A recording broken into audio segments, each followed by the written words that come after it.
दोस्तों आपने अक्सर देखा होगा केवीएस और एनवीएस की ऑफिशियल वेबसाइट्स पर आए दिन रीजनल बेसिस पर कॉन्ट्रैक्चुअल जॉब्स निकलती रहती हैं। उनका रिक्रूटमेंट प्रोसीजर भी बहुत आसान होता है, लेकिन यही भर्तियां अगर परमानेंट रिक्रूटमेंट पोस्ट पर हो, डायरेक्ट एग्जामिनेशन के साथ हो, तो 3 से 4 साल बाद आती है। इनफैक्ट कई बारी तो ईद का चांद बन जाती है।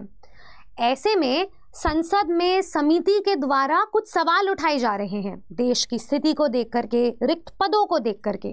तो आखिर क्या है ये सवाल? हेलो दोस्तों, आप सभी का स्वागत है आपके अपने परिवार टीचर्स अड्डा एंड टीजीटी पीजीटीआर 24/7 पर।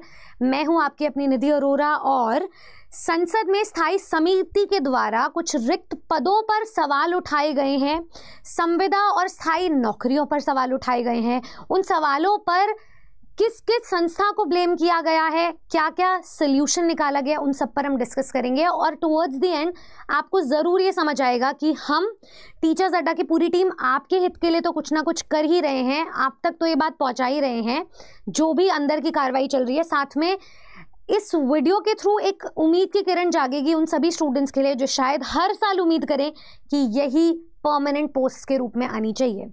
तो खैर, मैं सबसे पहले आपको बता देती हूँ कि फ्राइडे को संसदीय स्थायी समिति में कुछ सवाल उठाए गए थे और ये जो इनकी रिपोर्ट थी वो 368वीं रिपोर्ट थी।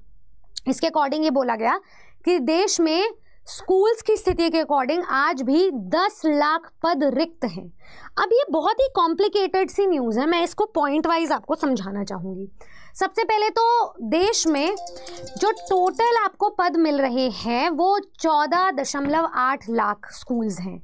अब उन स्कूल्स में जो संचालित स्कूल्स हैं वो केवल 3000 हैं। मतलब 15 लाख ऑलमोस्ट स्कूल्स में से सिर्फ 3000 स्कूल्स ही संचालित हैं। अब उसमें भी ये बहुत बड़ा आंकड़ा है कि जो केवीएस और एनवीएस स्कूल्स हैं उसमें ही केवल 30 से 50% जो पद हैं वो आपको रिक्त मिलेंगे, वेकेंट मिल रहे हैं। मतलब ये जो 10 लाख पद खाली हैं जिसमें संविदा भर्ती और स्थायी भर्ती पर क्वेश्चन उठ रहे हैं, उसमें सबसे ज़्यादा रिस्पॉन्सिबल देश भर में केवीएस और एनवीएस स्कूल्स हैं। साथ ही साथ में इन स्कूल्स के लिए ये भी बोला गया है, सख्त हिदायत दी गई है कि 31 मार्च 2026 तक परमानेंट वैकेंसी फुलफिल हो जानी चाहिए, यानी कि परमानेंट रिक्रूटमेंट कंप्लीट हो जानी चाहिए इन दोनों स्कूल्स में, खास करके क्योंकि एक मेजर वेटेज होल्ड करते हैं ये दोनों ही टाइप के स्कूल्स। तो आप ये मान लीजिए कि केवीएस में जो अभी फिलहाल स्थिति चल रही है, कैसे कैसे कोर्ट के पिटिशन के अगेंस्ट जाया जा रहा है, भर्तियां नहीं निकाली जा रही है, स्ट्रिक्ट एक्शंस भी पहुंच चुके हैं केवीएस स्कूल्स में, तो वहां तक बात आ गई है। और यहाँ पर उन्हें बोला गया है यही दोनों स्कूल सबसे ज़्यादा रिस्पॉन्सिबल है जो कॉन्ट्रैक्चुअल पोस्ट पर वैकेंसी ज़्यादा निकाल रहे हैं और परमानेंट वैकेंसी का कोई नामो निशान नहीं है। साथ ही साथ में अब इसके लिए कुछ प्रिकॉशनरी मेजर्स लिए जा रहे हैं, यानी कि कॉन्ट्रैक्चुअल वैकेंसी को बिल्कुल बंद करना है और परमानेंट को शुरू करना है। मतलब परमानेंट को 31 मार्च 2026 तक कंप्लीट करना है, ये इनका टारगेट है। और आज हम खड़े हैं अगस्त के महीने में, तो इनके पास कुछ 5-6 महीने ही बचे हैं। अब यहाँ पर मैं आपको 2-3 चीज़ें और बता देती हूँ कि अब इन स्कूल्स में ना कुछ एसएसए फंडेड स्कूल्स हैं। अब ये जो एसएसए फंडेड स्कूल्स हैं इनका आंकड़ा है 7.5 लाख ये रिक्तियाँ यहाँ पर पाई गई हैं। एसएससी फंडेड स्कूल्स कुछ प्रारंभिक और प्राथमिक स्तर पर हैं, उसके लिए स्ट्रिक्ट एक एक्शन लिया गया है। सोल्यूशन ये निकाला गया है कि जो फंडिंग है वो बंद हो जानी चाहिए एसएससी के द्वारा।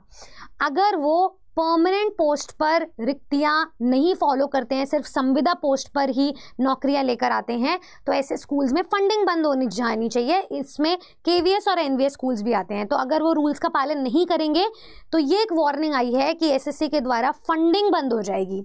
साथ ही साथ में एनसीटी पर भी सवाल उठ रहे हैं। एनसीटी के टीचिंग, नॉन टीचिंग या फिर प्रशासनिक जो पद हैं उसमें 2019 से लेकर के अब तक 15 जून 2025 तक कोई भर्ती नहीं निकाली गई है। स्थायी भर्ती की बात कर रहे हैं हम यहाँ पर। तो इसीलिए एनसीटी पर भी सवाल उठ रहा है कि वो कर क्या रहे हैं, क्यों अभी तक एक परमानेंट नौकरी नहीं निकली जा रही है, क्यों कॉस्ट कटिंग के नाम पर जो स्टूडेंट 17 साल तक वेट करते हैं कि अब हम परमानेंट होंगे, उनको एक होप्स में रखा जा रहा है।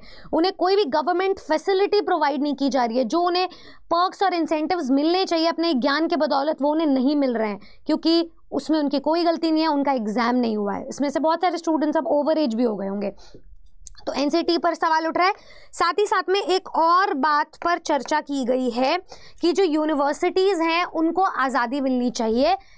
यूनिवर्सिटी जब अपना करिकुलम डिज़ाइन करता है, सिलेबस डिज़ाइन करता है, तो 30% तक की छूट दी जाती है। उसके बजाय ज़्यादा आज़ादी मिलनी चाहिए उनको अपना सिलेबस प्लान करने के लिए। यूनिवर्सिटीज़ को ऑटोनॉमी दी जाए, फुल फ्रीडम और पावर दी जाए, जिससे वो अपना करिकुलम डिज़ाइन करें स्टूडेंट्स के हित के लिए।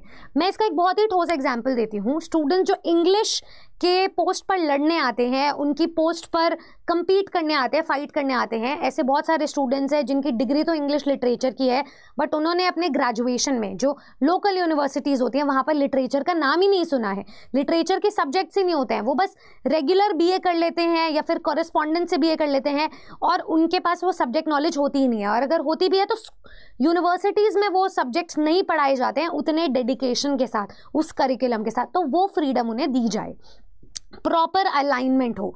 तो ये सारी चीज़ों पर चर्चा की गई है और अब एक स्ट्रिक्ट वार्निंग दे दी गई है स्कूल्स को कि आपको जो फंडिंग दी जा रही है एसएसए के द्वारा, यानी कि ये जो समग्र शिक्षा अभियान है उसके द्वारा, उनकी फंडिंग्स बंद कर दी जाए और आप 31 मार्च 2026 तक अपनी जो पूरी वैकेंसी है उसे कंप्लीट कर लें और वो स्थायी लेवल पर होनी चाहिए, संविदा वैकेंसी को बंद करें।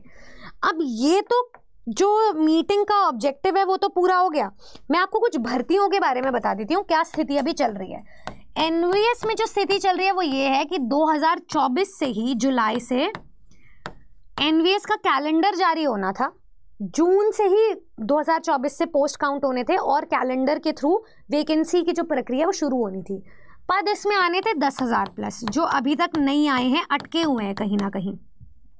और अगर हम केवीएस की बात करें तो केवीएस पर मैं और प्रशांत सर लगातार आपको अपडेटेड रख रहे हैं अब और आपको इन्फॉर्म कर रहे हैं कि इस पर भर्तियां अभी तक नहीं आई हैं, जो हमारी अवेटेड भर्ती थी। इसमें भी आपको कुछ 9,000 प्लस पद देखने को मिल सकते हैं। केवीएस और एनवीएस दोनों ने ही अपने रिक्रूटमेंट्स को रिवाइज करके तो भेज दिया, रिक्रूटमेंट रूल्स तो बना दिए हैं, लेकिन स्टूडेंट्स को सिर्फ उम्मीदों पर लटका दिया। अभी तक कोई स्थायी भर्ती नहीं आई है। कॉन्ट्रैक्चुअल भर्ती हर जगह अभी भी आ रही है, लेकिन स्थायी भर्ती नहीं आई है। आपका इस टॉपिक को लेकर के क्या मानना है कि स्थायी भर्ती कितना जल्द से जल्द आनी चाहिए? पिछले 1-1.5 साल से स्टूडेंट्स वेट कर रहे हैं। 2022 में केवीएस हुआ था, 23 में जाकर के एग्जाम हुआ था, 22 में नोटिफिकेशन आया था। आप ये मान लीजिए कि स्टूडेंट्स कहीं ना कहीं अटके हुए हैं। उनको सिर्फ एग्जाम नहीं देना है, उनको इन दोनों भर्तियों के लिए इंटरव्यू भी देना है और ये एक लंबा प्रोसेस, साल भर का प्रोसेस होता है। इस बीच बहुत सारे स्टूडेंट्स ओवर एज भी हो जाते हैं। पिछली बार बहुत सारे स्टूडेंट्स बीएड वर्सेस डीएलएड वाले केस की वजह से बाहर भी हो गए थे। तो आपको इस बात को अब समझना पड़ेगा कि अब ये हाई टाइम है इस टॉपिक को ज़्यादा से ज़्यादा शेयर करने का, उठाने का, क्योंकि अगर बात निकली है तो वो आगे तक जानी चाहिए और इन मुद्दों पर जल्द से जल्द इम्प्लीमेंटेशन दिखाई देना चाहिए। अगर आप सच में स्थायी भर्ती चाहते हैं, उन भर्तियों पर नौकरी चाहते हैं, अपने घर में रोजगार चाहते हैं, तो कमेंट करें सपोर्ट केवीएस एनवीएस या सपोर्ट स्थायी रिक्रूटमेंट। आप ऐसा कुछ भी कमेंट कर सकते हैं जिससे कि आप अपनी बात हम तक और आगे तक पहुंचा सकें। जो भी स्टूडेंट तैयारी कर रहे हैं वो तैयारी अपनी जारी रखें, क्योंकि हमारी रेगुलर क्लासेस हो ही रही है बैचेस में। किसी भी बैच में जुड़ने के लिए नीचे दिए गए नंबर पे आप कॉल कर सकते हैं, लेकिन साथ ही साथ में आप अपनी आवाज़ उठाएं और तैयारी के साथ कोई भी कॉम्प्रोमाइज़ ना करें। ऐसी और वीडियोस के लिए सब्सक्राइब करें टीचर्स अड्डा एंड टीजीटी पीजीटीआरआर 24/7 को। मैं मिलूंगी आपसे रेगुलर क्लासेस के साथ भी और ऐसी ही कुछ इन्फॉर्मेटिव सूचना देते हुए। Good luck.